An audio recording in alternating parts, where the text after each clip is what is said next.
Good morning, everybody. Welcome to the program. It's Thursday, October 22nd. Coming to you live from the studio in Seoul, I'm Kim Mo-kyun. Before we get started, these are the stories we're following at the top of the hour.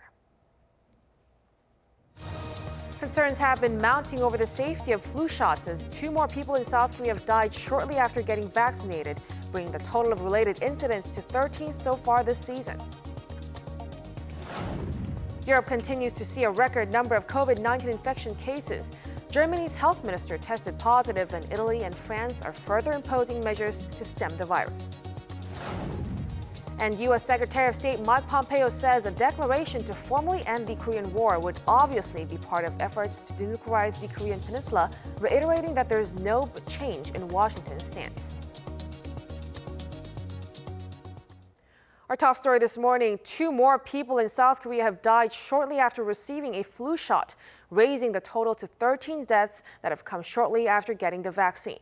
A man in his 70s living in Changwon, Gyeongsangnam-do province is reported to have died some 56 hours after getting the flu shot. Another woman in her 70s from Seongju, Gyeongsangbuk-do province also died a day after getting vaccinated. Authorities are still investigating the cause of their deaths. Meanwhile, the South Korean government has not yet officially confirmed a correlation between the influenza vaccines and the latest deaths of people who've been inoculated. But health officials say this might be due to one of the possible side effects of the vaccine, an anaphylactic shock. Our Kim Hyo-sun has more. Regarding the number of sudden deaths witnessed across South Korea following seasonal flu shots, health authorities pointed to anaphylactic shock as a possible cause. As for some 2 cases under investigation, we cannot rule out the possibility of anaphylactic shock. And as of the rest of the cases, we need to carry out further investigation, including looking at the autopsy results, and finally confirm the correlation with flu vaccines. Anaphylactic shock, one of the possible side effects of the influenza vaccines, causes your immune system to release a flood of chemicals that can cause you to go into sudden shock in just minutes or hours after being exposed to specific food or drugs. Health authorities also warn that people severely allergic to eggs should consult with medical professionals before getting the shot, as many vaccines contain egg protein. Health authorities also highlighted that it is important to get the vaccines when you are in good health, have consumed lots of water, and have notified doctors of any underlying health conditions.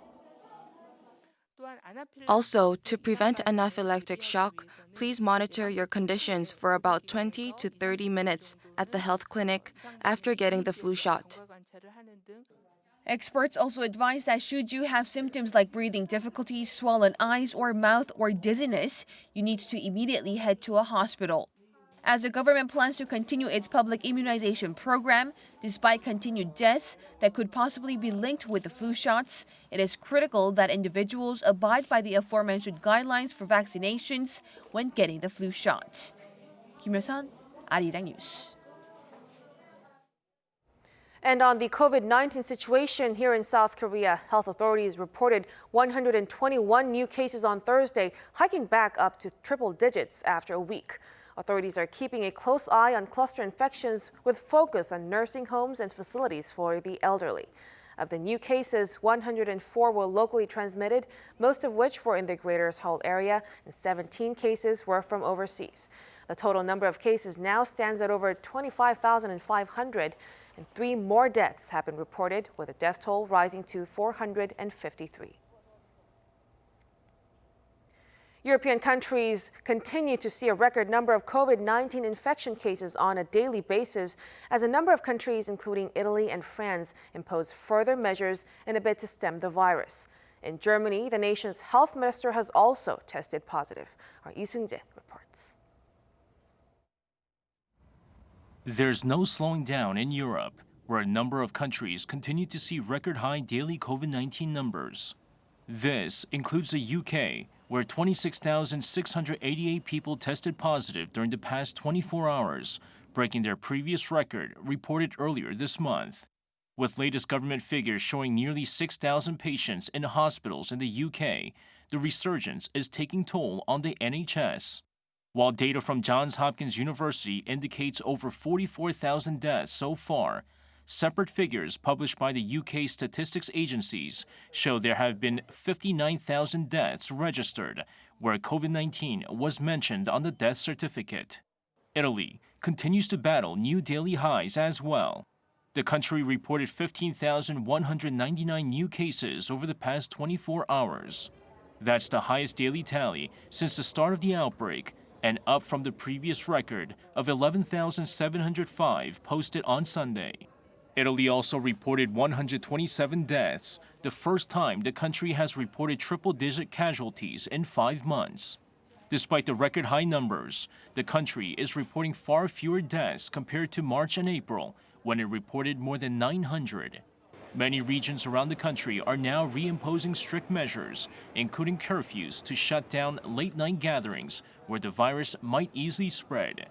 In France, the French Council of Ministers announced on Wednesday a plan to extend the nationwide state of emergency until February 2021. In a rare move, the National Assembly will meet over the weekend to discuss the bill, as it must be passed into law if it's to be extended longer than a month. The bill will give the French government more power to impose stricter measures, such as curfews and local confinements. In Germany, the nation's health ministry announced on Wednesday that Health Minister Jens Spahn has tested positive for COVID-19. The ministry added the 40-year-old has gone into isolation. No members of Chancellor Angela Merkel's cabinet will be in self-isolation, despite having met with Spahn on Wednesday. Germany has so far reported almost 400,000 cases. It also reported record high numbers over the past week. Lee Seung-jae, Arirang News.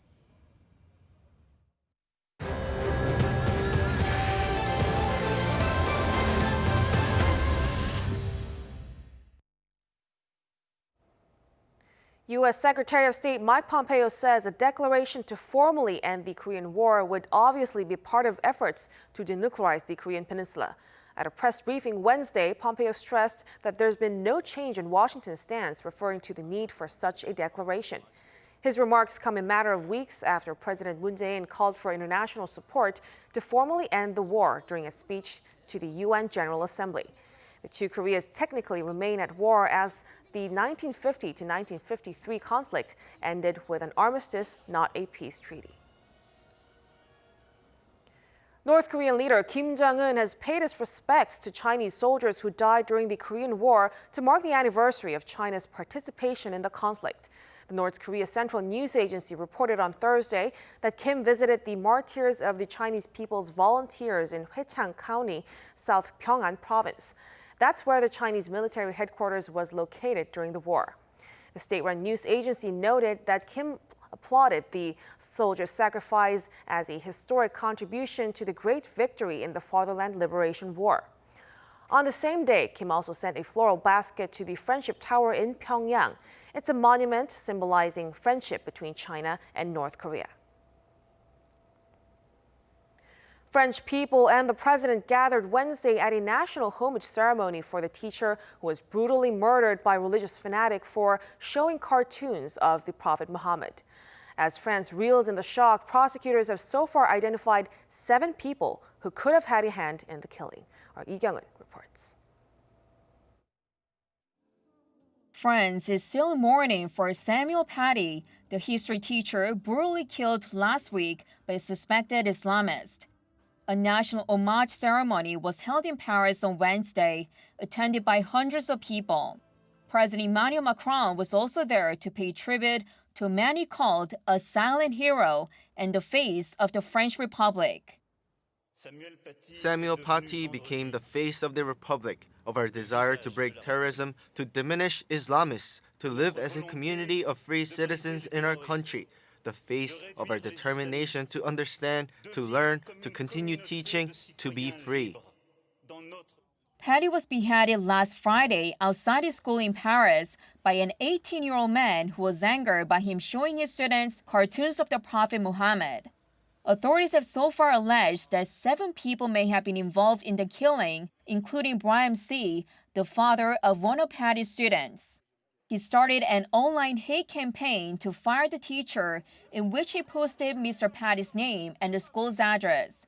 Police also found that he had direct contact with the killer.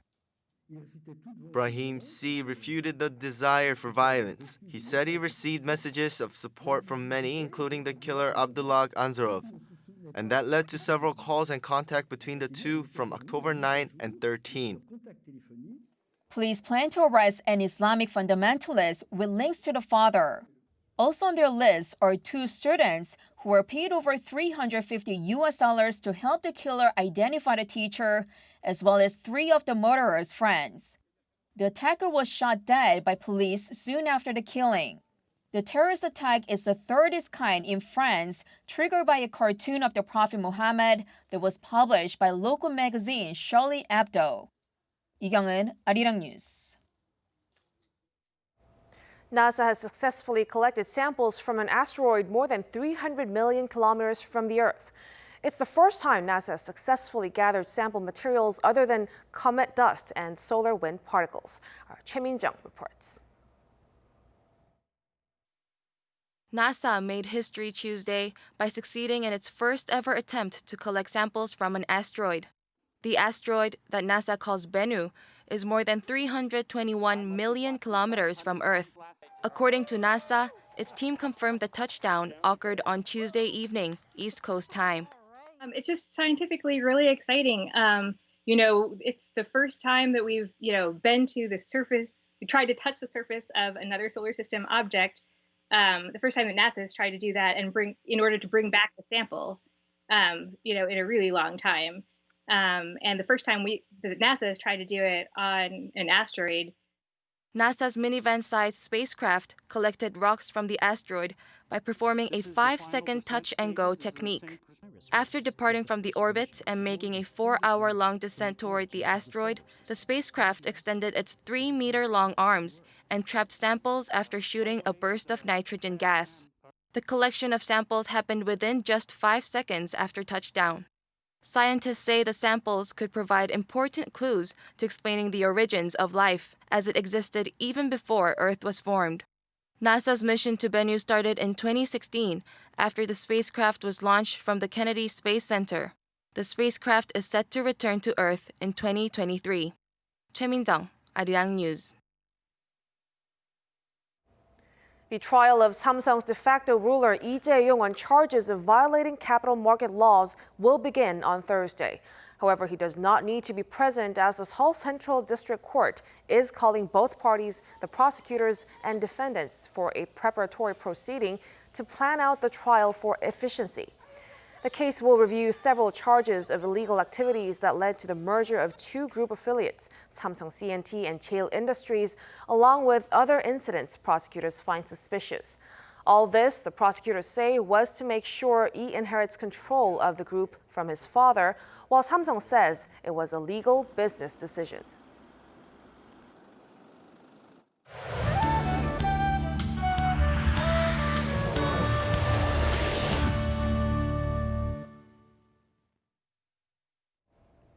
Good morning. It's a dusty Thursday for most of us today. There's smog in the air, and the west of the country and some inland regions will be affected by yellow dust as well. In fact, dust levels could soar to very high levels across the country for parts of the day. Temperature-wise, highs will be similar to yesterday at 18 degrees Celsius in Seoul. Daegu, Gyeongju, Busan, Jeju will get up to 21 degrees under mostly to partly sunny skies along with chillier winds. Cold winds will move in this afternoon, leading to a wintry morning tomorrow. Morning temperatures in Seoul on Friday will drop to just 4 degrees Celsius, but it's going to feel like 0 degrees.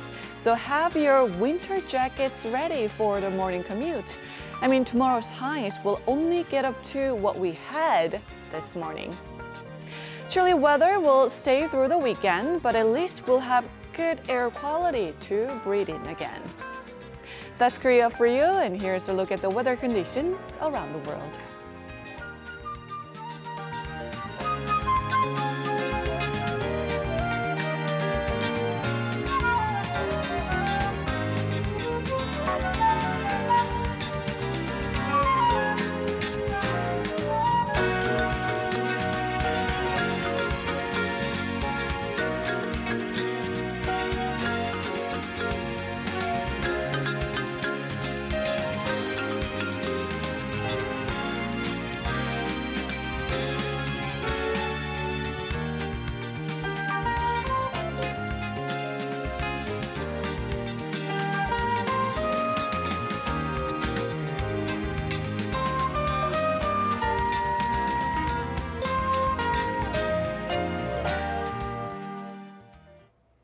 That's a wrap for us at the hour on Arirang News. We'll be back with more of the day's headlines at noon Korea time, so stay tuned.